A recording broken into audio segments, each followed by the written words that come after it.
guys, and in today's video we're going to be having Fitz in the background because I know you guys haven't seen her in a while. But in today's video, I'm going to be teaching you guys how to take care of your feeder insects properly, the best way possible that I've came up with. So stay tuned for this video because it's going to get a little crazy, a little creepy, and a little crawly. Okay, so for thumbnail purposes, I'm going to try to pick up one of the largest roaches I have. I'm very scared of roaches. Like, I'm telling you right now, I can't even go near them. So either you're going to see a worm in the video or a roach in the video. So, not the video, the thumbnail, but you get what I mean. Oh, I'm so scared of roaches. Please pray for me. Oh my God, I can't do it. I cannot do it. Oh no, they are huge. Oh no. Taylor has left the chat. Oh my. Taylor Nicole Dean, how did you do it? Here, pose. Look nice, Jim. How about I take a picture of my roach and then put it in the thumbnail to make it look like I'm holding it? First, let's start off with what kind of insects you can have for a bearded dragon, or really any lizard. You can have crickets, dubia roaches, discoid roaches, which I have right now, superworms, mealworms, waxworms, you know, there's tons of them. You can look them up. You can watch my insect video up here. I'll leave the, no, it's on this side, I think. I'll leave the video link up there so you guys can check it out. So whatever insect you feed your lizard, this is the guide for you for the majority of them. Because I know you're not going to feed earthworms this, because like, fruit flies, I don't know, okay? But this is what works for me, and I have roaches, crickets, and superworms in my apartment right now.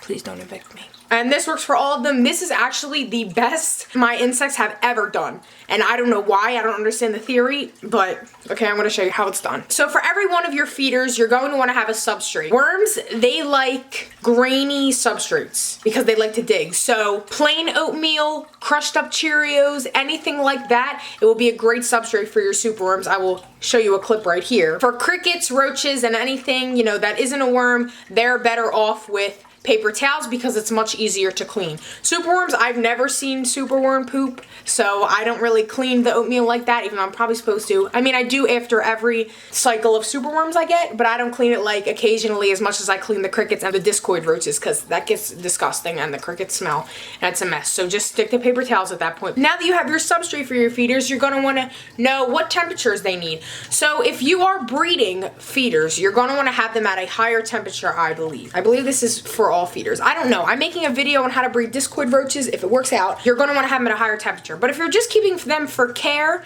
you know, it's normal room temperature. I kept mine at normal room temperature. You don't need like a thriving tropical climate. I don't use humidity. I don't do any of that because my feeders, I usually buy about 100 crickets and like 500 superworms at a time, and this always works for me, and my room tends to stay in like the 70-degree area. I wouldn't worry so much about temperature unless you're breeding them. Now we're gonna move on to their diet. So this is very controversial. A lot of people just use like old vegetables or vegetable extras like fruits, stuff like that, and they just put it in their insects tank. That is very effective, I will say so myself, although it's hard to keep up with because, you know, you have to take out the vegetables, and maybe I'm just lazy, but I didn't really like doing all that every day. I had to do it like every day because the vegetables would get rotten and they dry out, so it's whatever. So ready?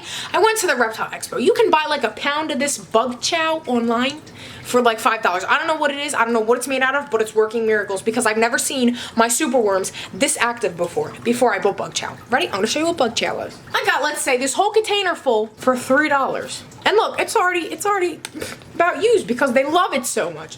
So I'm gonna show you what the inside looks like. If you guys wanna leave down below what bug chow is made out of, I'll probably put it in like a little fun fact right here because I don't know what the heck it is made out of. So I'll put that right here so you guys can see. Nice little view of the bug chow. Hydration wise, normally you would give them fruits and vegetables to keep their moisture up. Hold up, I have your secret. This is for people, okay, I didn't make this clear because before I wouldn't spend money on these products, but now I'm spending money on these products because I realize that they're just a lot easier and work better for me. Normally, you just give them fruit and vegetables.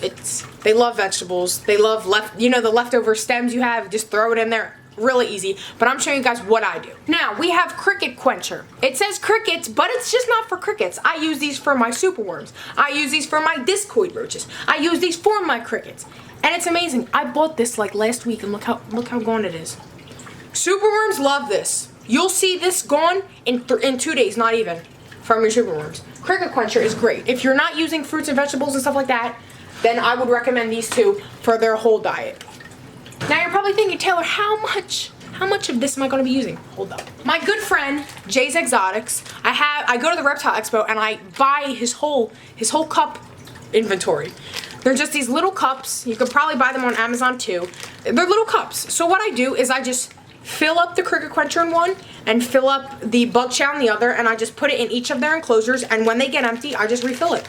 Simple as that. Simple as that. I don't need to cut frozen whatever. I keep saying frozen, I don't know why. And that's how you get gut-loaded insects. You're gonna wanna make sure your insects are gut-loaded, because then if they're not gonna be good for your reptile. So it's just a waste.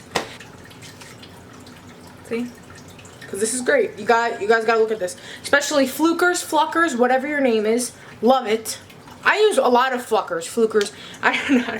Actually, it says perfect for crickets and other feeders, so my bad. Now that you have your main course of what feeder insects need, you're probably wondering, well, how do I care? Like, how do I clean up after them? So simple as that. I don't really clean up after my superworms. You know, nothing. They don't really last that long for me to have to clean up after them. The crickets, however, I have to clean up after them. Like, maybe I have to switch the paper towels out like every other day. No, not every other day. Every 4 days, I probably have to switch the paper towels out. And I have to do that with the discoid roaches because it's looking a mess in there, and I need to get myself together. So you want to make sure you just switch out their substrate, you know, clean it how you normally would. You know, you guys have lizards, you know how to keep up the tanks. And then last but not least, the decor. So all insects love egg cartons. Every single insect loves egg cartons, so just throw a couple of them in there. If you want to treat your insects like the gods they are, throw a little, like, you know, log in there. I don't know, whatever you want to do. Have fun with it. That's what I do. Besides that, feeders are very easy to take care of. I know there's a lot of people who have problems with feeders, and I've had problems with feeders because they just die so easy. Like my crickets. They used to die the second day I had them. Like, I bought 100 from the Reptile Expo 2 months ago. They died within the first week. I've had those since the Reptile Expo, and it's been like 2 weeks.